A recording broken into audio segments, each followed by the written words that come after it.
YS Jaganmohan Reddy ప్రభుత్వమే వెన్నుపోటు ప్రభుత్వం అయ్యా. మాది మంగళగిరి నియోజకవర్గం, కురగల్లు గ్రామం. మా రాజధాని 29 గ్రామాల్లో మా ఊరు కూడా తీసుకున్నారు. అప్పుడు 7 ఎమ్మెల్యేగా పోటీ చేసింది ఆళ్ళ రామకృష్ణారెడ్డి. జగన్మోహన్ రెడ్డి కూడా వచ్చాడు పాదయాత్రకు మంగళగిరి ప్రతిపక్షంలో ఉన్నప్పుడు.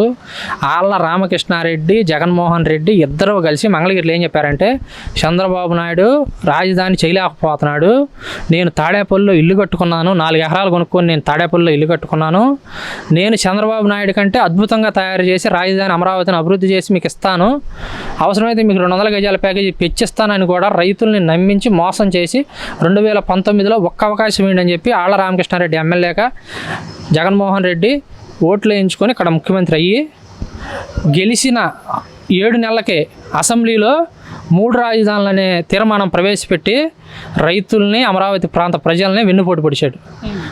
జగన్మోహన్ రెడ్డి వెన్నుపోటు పొడిచాడా, చంద్రబాబు నాయుడు వెన్నుపోటు పొడిచాడా అనేది రాష్ట్ర ప్రజలందరికీ తెలిసి 164 సీట్లతో అఖండమైన భారీ మెజారిటీతో నారా లోకేష్ గారిని 91,000 మెజారిటీతో మంగళగిరిలో గెలిపించారు.